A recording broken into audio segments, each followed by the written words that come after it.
Record. अच्छा जी, हम जो डिस्कस कर रहे हैं वो है कि पेपर अटेम्प्टिंग। मुझे जब मैं तैयारी कर रहा था लास्ट टाइम की, तो मुझे सर ने ये कहा था कि आपने बाकी लोगों के जो पेपर्स हैं वो आपने पढ़ने हैं, उनको देखना है कि वो कैसे लिखते हैं, उसमें क्या चीज़ें वो अलग करते हैं और किस तरह जो है एक अच्छा पेपर लिखा जाता है, सवालों के जवाब वगैरह। उससे आपको बहुत कुछ सीखने को मिलता है। तो वहाँ से मैंने कुछ चीज़ें ली। उसके बाद कुछ मेरा अपना एक्सपीरियंस था, उनके बेस पे मैंने एक फार्मूला बनाया जिसको मैंने जो है वो लास्ट टर्म के अंदर यूज़ किया और उससे मुझे बहुत हेल्प हुई। इवन जब मैंने अभी 2022 का पीएमएसए दिया है, तकरीबन 1.5 साल हो चुका था मुझे जब मैंने राइटिंग छोड़ दी थी, हाथ से लिखना।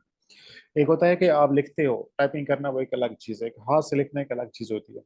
मुझे तकरीबन 1.5 साल हो गया था, लाइक फेब 2021 में मैंने जो है वो लास्ट जंप दी, और तो उसके बाद जो है मैंने लिखना छोड़ दिया और फिर तकरीबन 1.5 साल के बाद जाकर मैंने पेपर दिए।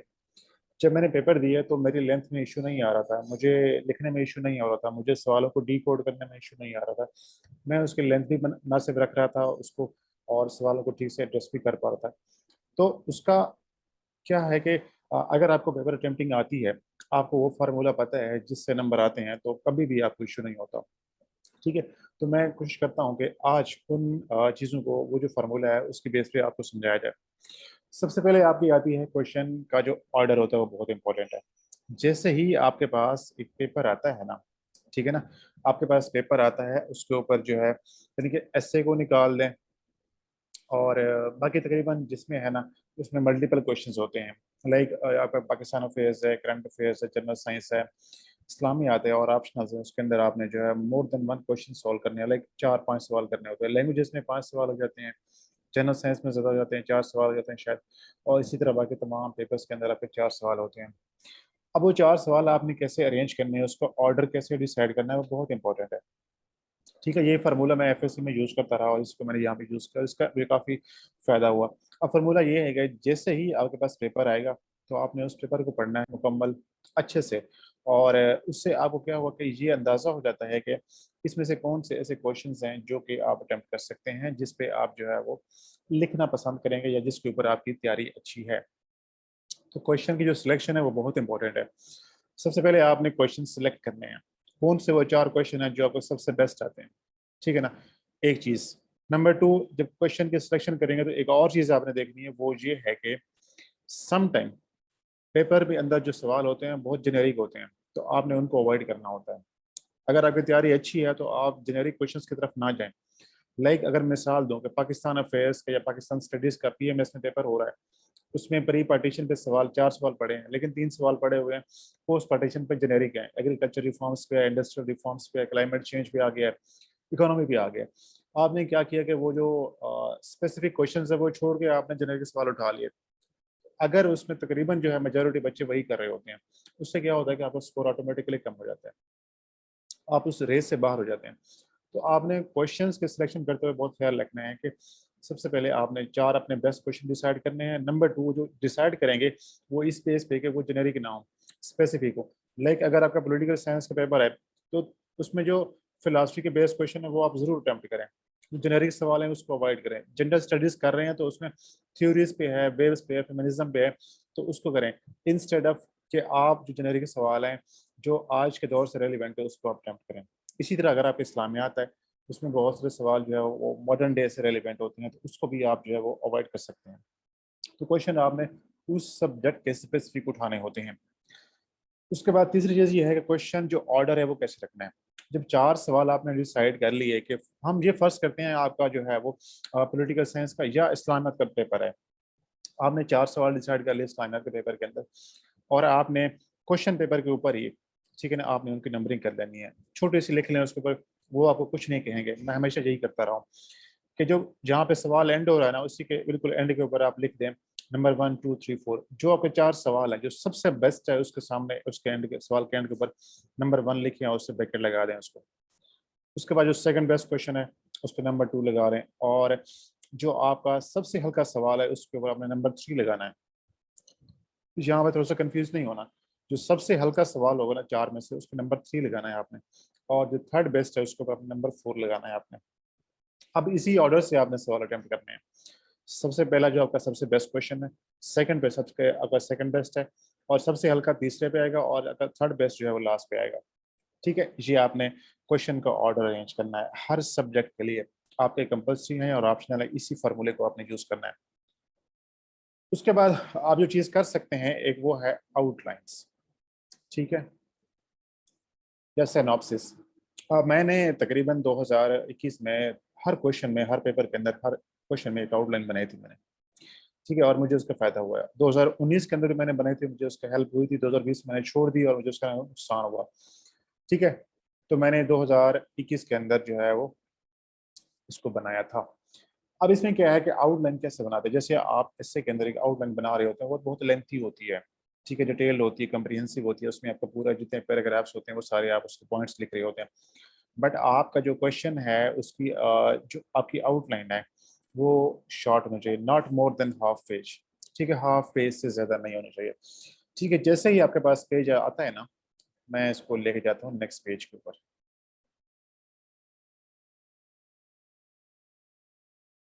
जैसे ही आपके पास आपने पहला सवाल अटेम्प्ट करना है, तो उसका जो फर्स्ट पेज है आपने उसके ऊपर दरमियान में क्वेश्चन नंबर, फॉर एग्जांपल आप 4 कर रहे हैं पहले। ठीक है, मैं इसको मिडल में लिखता हूँ, यहाँ पर मैं आपको दिखाता हूँ अभी। उसके बाद साइनॉप्सिस। ठीक है, ये मैंने मिडल में लिख दिया, इसको अंडरलाइन कर दिया मार्कर से। ये मैंने मार्कर से ले दिया, इसको अंडरलाइन कर दिया। अब इसके नीचे मैंने सिनॉप्सिस देना है, उसमें क्या आएगा, इंट्रोडक्शन आएगा एक तो।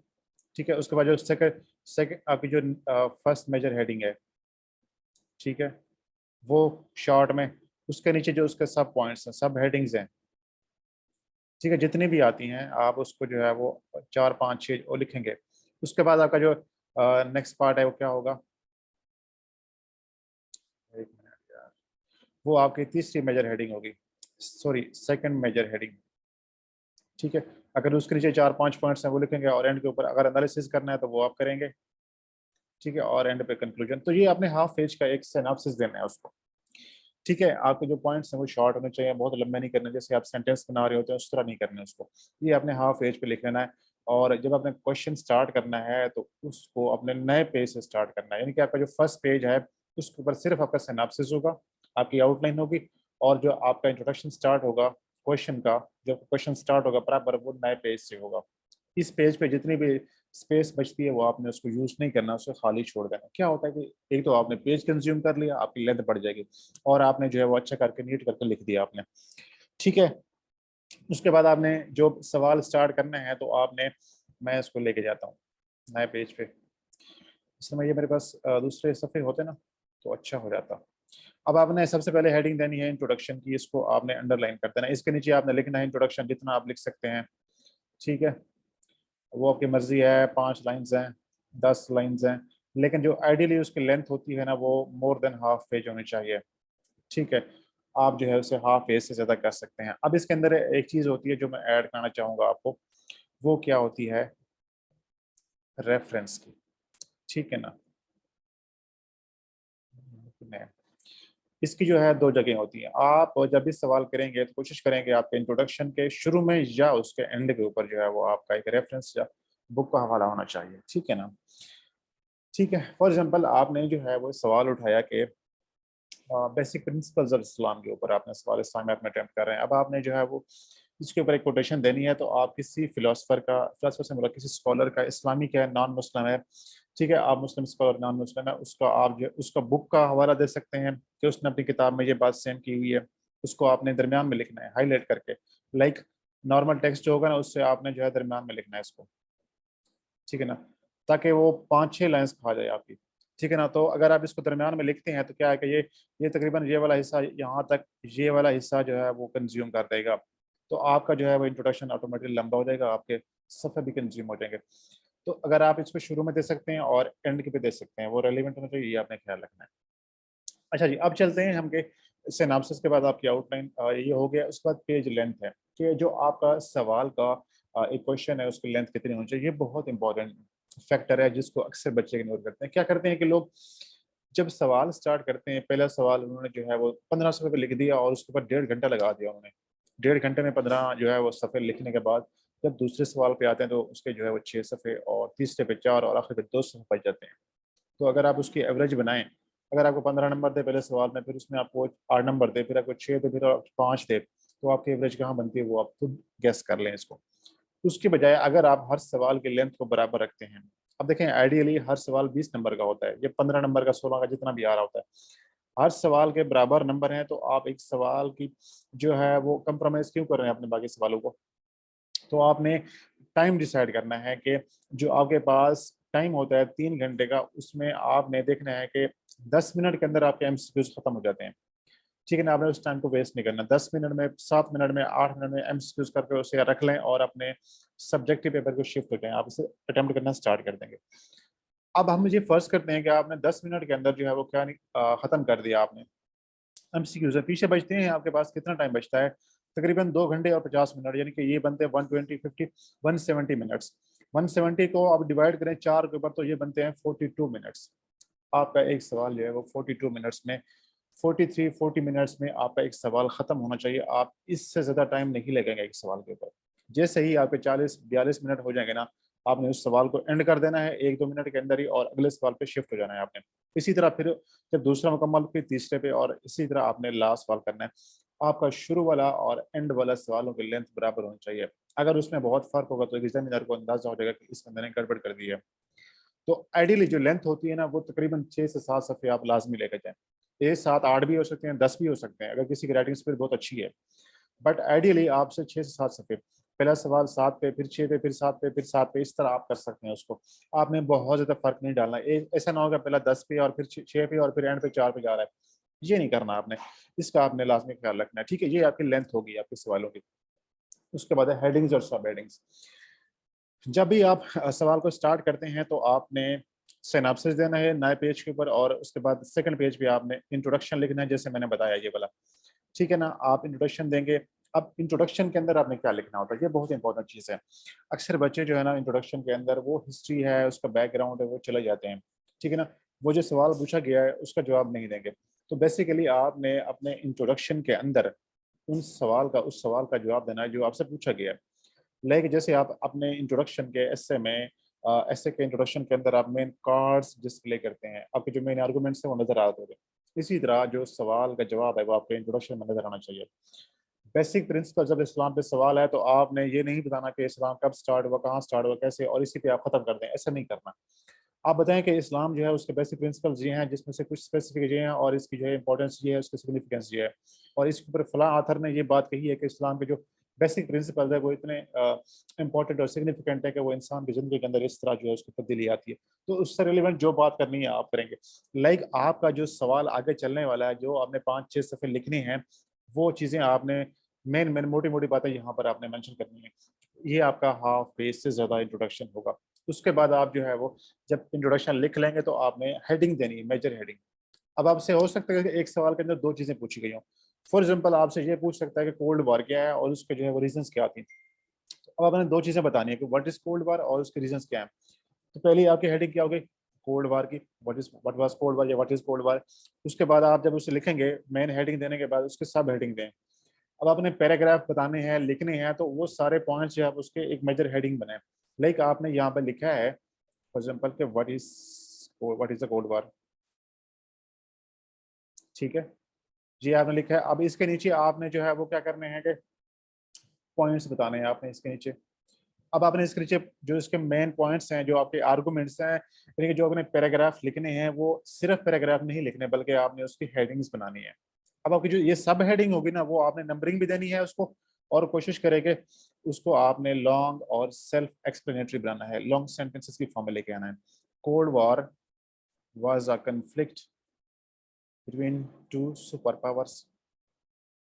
ठीक है, ये आपकी हेडिंग बन सकती है एक। उसके बाद फिर आप दूसरी हेडिंग देंगे कि it was a geopolitical contest after the second world war. Like आपने जो भी देना है ना, आप उससे सिंपल एक या दो लफ्ज की हेडिंग देने की बजाय आप उससे लॉन्ग हेडिंग बनाएं। उसको 1 लाइन की, 1.5 लाइन की, 2 लाइन्स की आपकी हेडिंग होनी चाहिए, और उसको अंडरलाइन लाजमी करना है। उसके बाद जब आपने मेजर हेडिंग देनी है ये वाली, इसके बाद भी लाइन छोड़नी है। उसके बाद जब आपने ये हेडिंग देनी है तो इसके बाद भी एक लाइन छोड़नी है आपने खाली, फिर आपने स्टार्ट करना है। और जब आप ये हेडिंग देंगे ये वाली इससे पहले भी एक लाइन छोड़नी, इसके बाद लाइन छोड़नी, ये चीज़ें बहुत मैटर कर रही होती हैं। अगर आप बहुत कंजेस्टेड लिखते हैं ना तो आपकी राइटिंग पढ़ना मुश्किल हो जाता है। अगर आप प्रॉपर स्पेसिंग करें, लाइंस छोड़ें, स्पेस दें, तो वो पढ़ने वाले के लिए आसानी है और आपके लिए भी आसानी है कि आपको अच्छे नंबर मिलेंगे उसके अंदर। ये चीज़ें बहुत इंपॉर्टेंट है, ये आपने ख्याल रखना है। उसके बाद अगर आप कहीं पे रेफरेंस देना चाहते हैं, ठीक है, कहीं पे आपने कोई रेफरेंस देना है, तो उसका रेफरेंस देने का तरीका ये है कि मैं यहाँ पे डायग्राम बनाता हूँ ताकि आसानी हो जाए, समझ आ जाए। मैं इसको नीचे लेकर आता हूँ जरा, एक मिनट। मुझे इंसर्ट करना है एक पिक्चर शेप।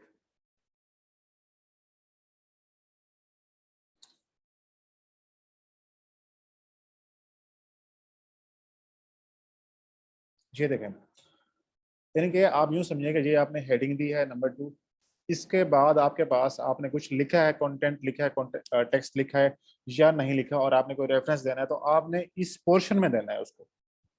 ये नहीं कि यहाँ से स्टार्ट कर लें, बिल्कुल यहाँ से नहीं, आपने उससे दरमियान में लिखना है, ठीक है ना, ताकि वो 6 7 5 6 लाइन्स खा जाए आपकी। उससे क्या है कि एक वो बड़ी डोमिनेंट नजर आती है, आसानी से नजर आती है, एग्जामिनर की नज़र उस पर पड़ती है, और उससे बहुत आसानी होती है और आपका इंप्रेशन अच्छा बनता है। उसके बाद आपके सवाल की लेंथ भी ऑटोमेटिकली बढ़ रही है। तो ये आपने लाजमी करना है, ठीक है ना। जब भी रेफरेंस देंगे, कहीं पे इंट्रोडक्शन में देंगे या आप कंक्लूजन में या आप अपने दरमियान में क्वेश्चन के अंदर, तो इसी तरह आपने दरमियान में ही उसको देना है आपने उसको। अच्छा जी, उसके बाद हम चलते हैं आपकी हेडिंग्स। अब जो आपके नंबर ऑफ हेडिंग्स हैं कितनी होनी चाहिए, देखें, एक 6 से 7 सफ़े का आइडियली जो सवाल जा रहा है आपका, उसके जो आपके पास हेडिंग्स है, कम से कम 10 प्लस 10 से 12 हेडिंग आप उसमें लाजमी लेंगे, ठीक है ना। और कोशिश करनी है कि जितने सेक्शंस हैं आपसे पूछे गए हैं वो तमाम सेक्शंस आपने एड्रेस करने हैं। ऐसा नहीं करना कि आपने आपसे उसने पूछा कि कोल्ड वार क्या है, स्टार्ट उसकी रीजंस क्या थी और इसका इम्पैक्ट क्या था। आप ये बता दें कि कोल्ड वार स्टार्ट कैसे हुई, उसका इम्पैक्ट, लेकिन आप ये ना बताएं कि कोल्ड वार क्या थी, या आप ये बता दें कोल्ड वार क्या थी, उसका रीजंस क्या थी और उसके इफेक्ट्स मिस कर दें आप। तो आपने तमाम चीज़ों को बैलेंस करना है, जितनी उसकी लेंथ डिमांड करती है ना, आपने वो लेंथ आपने उसकी मेंटेन करनी है। यार क्या सवाल आ रहे हैं यार, ये सवाल एंड पे लूंगा, बिल्कुल ही मेरा जो रिदम है खराब हो जाता है बड़ा। अच्छा जी, उसके बाद हम चलते हैं, आपकी हेडिंग सब हेडिंग हो गई, पेज लेंथ हो गई, उसके बाद रेफरेंसेस बुक्स का मैंने बता दिया कि वो आपके रेलिवेंट होने चाहिए। अब इसमें इस स्टेज पे जो बच्चे पीएमएस दे रहे हैं, वो एक काम कर सकते हैं कि पाकिस्तान अफेयर्स है, इस्लामियात है, करंट अफेयर्स है, उनके ऑप्शनल्स है, उससे हर सब्जेक्ट से रेलिवेंट 5 6 बुक्स का नाम लिखने अपने पास। फॉर एग्जाम्पल पाकिस्तान अफेयर्स है, गवर्निंग द अनगवर्नेबल है, Pakistan beyond the class state है, ठीक है ना। उसके अलावा जो है वो फॉरेन पॉलिसी ऑफ पाकिस्तान है। इस तरह के आप 5 6 बुक्स के नाम लिख लें, और एक क्वेश्चन के अंदर आप 1 या 2 बुक्स हैं उसके हवाले दे सकते हैं। अभी आप या तो नहीं कह सकते सारा कुछ, बट अभी आप रेफर कर सकते हैं, इनडायरेक्ट वे में आप उसका रेफरेंस दे सकते हैं, फलां आथर ने ये बात अपनी किताब में इस तरह से नोट की है, यानी कि जो बात आपने की है उससे आप इंडोर्स करवा देंगे आप उसको। इस स्टेज पे ये करेंगे। लेकिन जो बच्चे तैयारी कर रहे हैं सीएसएस की, उसके लिए मैं एक अलग से बताऊंगा उनको, तो किस तरह से अपने रेफरेंसेस और ये चीज़ें तैयार कर सकते हैं। उसके बाद कोटेशंस हैं कि अगर आप सम टाइम की कोटेशन देनी है तो वो दे सकते हैं। आप कोटेशन किसकी दे सकते हैं, आप किसी इस्लामियात के अंदर आपने कोई लिविंग पर्सनैलिटी है उसको बिल्कुल ही अवॉइड करना है। मौलाना तारिक जमील है, बिल्कुल अवॉइड करना है उसको आपने। जो अगर आपको लिखता है कि कोई ऐसा बंदा है जो बड़ा कंट्रोवर्शियल है इस्लाम के हवाले से, उसकी जो है वो व्यूज बड़े कंट्रोवर्शियल हैं, उसको अवॉइड करें आप, ठीक है। जावेद अहमद गामदी है, उसको अवॉइड करें आप, क्योंकि वो लिविंग पर्सनैलिटी है। जो लोग जिनकी डेथ हो चुकी है उसके ऊपर बात नहीं हो सकती, आप उनको कोट कर सकते हैं, ठीक है। डॉक्टर इसरार अहमद है, उसे आप कोट कर सकते हैं। उसके अलावा जो है वो सैयद कुतुब है, उससे आप कोट कर सकते हैं। उसके अलावा अभी इंडियन एक स्कॉलर था, क्या नाम था उसका, मौलाना वहीदुद्दीन खान, उसकी डेथ हुई है, उसको आप कोट कर सकते हैं। इसी तरह इस्लामियात के अंदर जितने भी आपको रेलिवेंट मिलते हैं। देन नॉन मुस्लिम स्कॉलर्स हैं, कैरन आर्मस्ट्रांग है, उसकी बड़ी किताबें हैं, उसका बड़ी कंट्रीब्यूशन है इस्लाम के अंदर। जॉर्ज बर्नार्ड शॉ है उसका। उसके अलावा जो है इस तरह के बहुत से स्कॉलर्स हैं जिन्होंने लिखा है, उसको उसको भी आप कोट कर सकते हैं, ठीक है। कोटेशन दे सकते हैं, और कोटेशन ट्राई करें कि शॉर्ट होनी चाहिए, बहुत लंबी ना हो, 2 3 लाइन से ज्यादा कोटेशन बड़ी लंबी ना हो आपकी। उसके बाद आके प्रेजेंटेशन और डायग्राम पे आते हैं, उसके बाद लास्ट पे जाएंगे हम।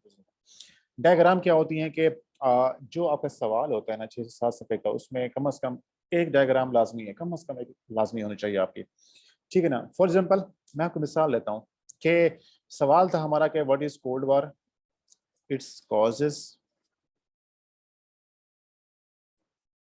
एंड कॉन्सिक्वेंसेस, मिसाल के तौर पर ये आपका सवाल, ठीक है ना। अब आपने जो है वो इंट्रोडक्शन स्टार्ट किया, लिखा, कोल्ड वॉर का बताया, एक्सप्लेन किया।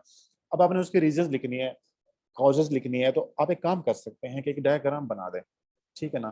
कॉजेज, यहाँ पे हम हेडिंग देते हैं कि causes of the cold war, ये आपने हेडिंग दी है, ठीक है ना।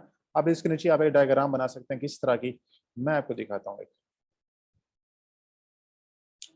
डायग्राम आप बना लें।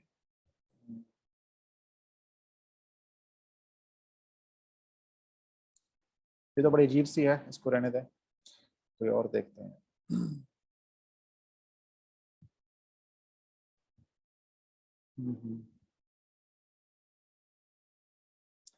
फॉर एग्जाम्पल हम ये समझते हैं कि आपने इस तरह के डायग्राम बना दिए, दरमियान में आपने लिख दिया है कि यहाँ पर कोल्ड वार, ठीक है ना। यहाँ पे दरमियान में इसके सेंटर में आपने लिख दिया कोल्ड वार, और उसके बाद जो उसके रीजन है ना, आपने यहाँ पे नंबर 1 रीजन बता दी कि ये रीजन थी, नंबर दूसरी ये है, तीसरी ये है, चौथी ये है, पांचवी ये है, और इस तरह ये आपने डायग्राम बना दी। इसको आप सर्कल बना सकते हैं, आप इसको रेक्टेंगल बना सकते हैं, ठीक है ना, जो चाहे बना सकते हैं जिस तरह आपको आसान लगता है। अब ये जो रीजन आपने यहाँ पर लिख दिए हैं हाफ पेज के ऊपर, आपने कुछ लिखा भी नहीं और आपने बहुत कुछ लिख भी दिया है, ठीक है ना। उसके नीचे आप फिगर नंबर 1 लिखते हैं, फिगर नंबर 2 जो भी उसका नाम है वो लिखते हैं आप। देन वो जो रीजंस हैं आप उसको आप हेडिंग्स बनाएं और उसको एक्सप्लेन करना स्टार्ट कर दें। उसी तरह अगर आपने कॉन्सिक्वेंसेस लिखने हैं, उसके इफेक्ट्स हैं, तो उसके आप हेडिंग देंगे, उसके बाद एक डायग्राम बना दें और फिर उसको एक्सप्लेन करें जाकर आप हेडिंग की फॉर्म में। तो क्या होता है कि आपने हर सवाल के अंदर कम अज कम, मैं तो हर सवाल के अंदर एक डायग्राम, 2 डायग्राम लाजमी डाले थे। तो आप भी बड़ी आसानी से हर सवाल के अंदर इजीली क्रिएट कर सकते हैं, ठीक है ना। आपके पास एक फार्मूला होना चाहिए, आपको पता होना चाहिए कि जो सवाल आ रहा है उसमें कहाँ पे डायग्राम होनी चाहिए, कहाँ बन सकती है, ये आपने डिसाइड कर लेना, तो उसमें आपको बड़ी आसानी हो जाती है। अगर आपके सवाल के जवाब में आपकी हेडिंग्स अच्छी हैं, आपकी डायग्राम्स बनी हुई हैं, मैप्स बने हुए हैं, ये चार्ट्स बने हुए हैं, प्लस कोटेशंस हैं, रेफरेंसेस हैं, लेंथ प्रॉपर है, हर सवाल बराबर लेंथ का जा रहा है, और आपने कंटेंट क्वालिटी लिखा है, तो कभी भी एग्जामिनर आपको फेल नहीं कर सकता, बल्कि आपको बहुत अच्छा स्कोर मिलेगा उसके अंदर, ठीक है। ये कुछ चीज़ें हैं जो आपने ख्याल रखना। उसके बाद क्या है, हमारे पास है कि एनालिसिस। देखें कुछ क्वेश्चंस होते हैं जिसके अंदर एग्जामिनर आपसे एनालिसिस पूछता है।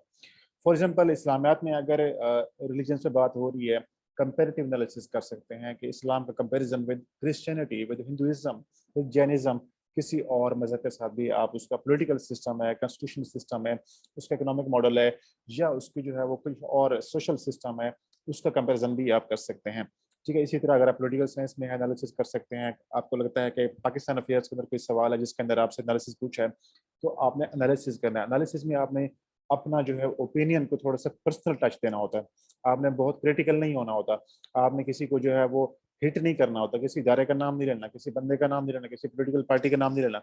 आपने जेनेरिक बात करनी होती है कि पाकिस्तान में आज तक, फॉर एग्जाम्पल आप सिविल मिलिट्री रिलेशन पे कर रहे हैं एनालिसिस, तो आप कह सकते हैं कि there has been mistakes on both sides, ठीक है, both civilian as well as military leadership have made some serious mistakes and which has led to serious conflict between them, so there is a need that both sides must come together and resolve their fundamental issues। तो आपने जो आपकी language है वो जिससे कहते हैं diplomatic language, जैसे डॉक्टर हसन अस्करी लिखता है ना, उसको पढ़ लें, आपको बहुत आसान हो जाएगा, बहुत क्लियर होगा कि एनालिसिस कैसे करना होता है और लैंग्वेज कैसे इस्तेमाल करनी होती है। तो ये आपने कोशिश करनी है, जहाँ भी आपसे पूछा जाए वो भी आपने करना है, ठीक है। अब है कि बेसिक स्ट्रक्चर, यानी कि बेसिक जो आपका स्ट्रक्चर है वो ये होता है कि जब सवाल स्टार्ट होगा तो उसके अंदर एक सिनॉप्सिस या आउटलाइन होगी, इंट्रोडक्शन होगा, उसके बाद जो है उसका मेजर हेडर है, देन उसके सब हेडिंग्स हैं, उसमें रेफरेंस आना चाहिए, डायग्राम मैप्स वगैरह जहाँ बनते हैं वो आना चाहिए, चार्ट वगैरह जहाँ बनते हैं वो आप ऐड करेंगे, उसके बाद एनालिसिस की जरूरत है वो आप ऐड करें, कोटेशन वगैरह हैं तो वो भी ऐड करें, और लास्ट पे आपका क्या होगा, कंक्लूजन लाजमी होगा आपका। कंक्लूजन जो है वो आपके इंट्रोडक्शन से शॉर्ट हो सकता है, हाफ पेज का काफ़ी होगा वो, ठीक है। और कंक्लूजन के एंड के ऊपर भी अगर आप चाहें तो एक रेफरेंस ऐड कर सकते हैं। तो मेरी हमेशा से ये कोशिश होती है कि इंट्रोडक्शन के एंड के ऊपर और कंक्लूजन के एंड के ऊपर कुछ ना कुछ लाजमी कोई रेफरेंस, कोई बुक का हवाला, कोई कोटेशन होना चाहिए, एक बड़ा अच्छा इंप्रेशन पड़ता है। तो ये वो चीज़ें हैं जिससे आपको अच्छे मार्क्स मिल सकते हैं पेपर के अंदर। हाँ जी, अब बताएं कोई चीज़ आपकी जो आपने पूछनी हो। नहीं जैनब, मैंने बताया ना कि आपने सिनॉप्सिस अलग पेज पे लिखना है, और सवाल जब स्टार्ट करना है तो नए पेज से स्टार्ट करना है, और सबसे पहले आप इंट्रोडक्शन की हेडिंग देंगे। Introduction more than half page का होगा, उसके बाद आप फर्स्ट मेजर हेडिंग देंगे। फॉर एग्जांपल कोल्ड वार पे है तो आप उसके व्हाट इज कोल्ड वार, ये उसकी हेडिंग बन जाएगी, ठीक ठीक है। इसके नीचे सब हेडिंग आ जाएंगी। उसके बाद जो आपकी रीजन है, कॉजेज हैं, तो उसकी हेडिंग देंगे, फिर उसके सब हेडिंग पॉइंट और उसके नीचे टेक्स्ट आएगा आपका। मेरे पास एक, मैं अभी थोड़ा सा 1 मिनट जरा स्क्रीन को मैं ऑफ करता हूँ। मेरे पास एक सैंपल था सही, मैं आपसे दिखाता हूँ अगर मुझे मिलता है तो, एक सवाल अटेम्प्ट किया हुआ।